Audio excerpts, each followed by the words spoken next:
La Slovénie. Cette terre propice au road trip, aux longs kilomètres d'asphalte avalé et aux nombreux virages dévalés restera pour nous un voyage d'exception où nous avons pu explorer ce pays sans aucun touriste, seul au monde, au cœur de l'hiver.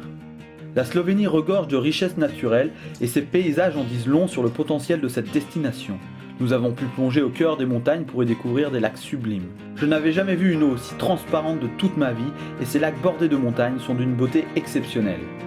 Reposants, apaisants, calmes et colorés, ces lacs sont une ode à la détente.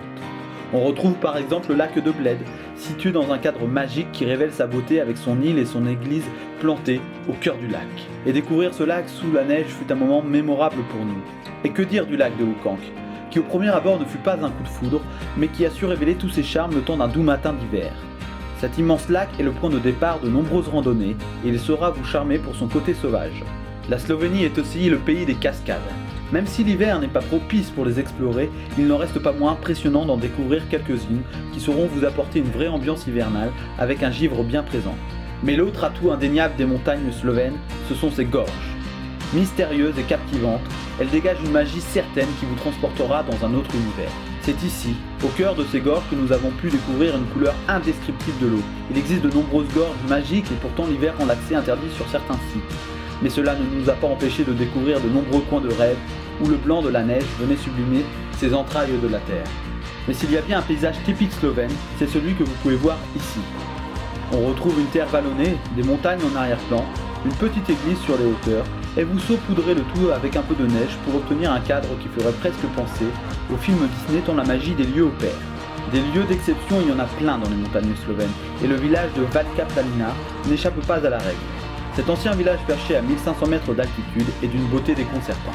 Facile d'accès grâce à un cable-car de 1963, cet endroit est sûrement l'un des plus beaux de Slovénie.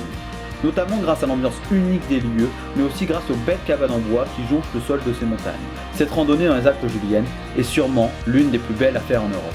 D'ailleurs, la Slovénie est une terre de randonnée où vous pourrez aisément vous lancer dans de nombreux sentiers balisés à la recherche de lacs ou cascades ou tout simplement pour flâner au cœur des forêts de sapins. Ces balades en altitude sont un régal pour les yeux et vous pourrez facilement vous ressourcer dans un silence total et apaisant.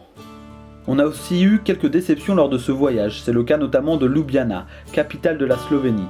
Même si son centre historique est très mignon, on a trouvé une ville plutôt petite, sans réelle identité. Même si l'hiver n'a pas aidé, on n'a pas trouvé des gens très accueillants d'une manière générale. Il en va de même pour les villages de la partie nord du pays qui n'ont aucun intérêt selon moi. Mais ce fut un réel plaisir de parcourir toutes les routes de ce petit pays encore méconnu. Ce road trip fut mémorable et on a pu découvrir les magnifiques paysages du pays. La Slovénie se visite pendant toutes les saisons et chaque période a ses avantages dans cet immense terrain de jeu où vous serez libre d'explorer, d'admirer et de contempler les richesses de ce beau pays.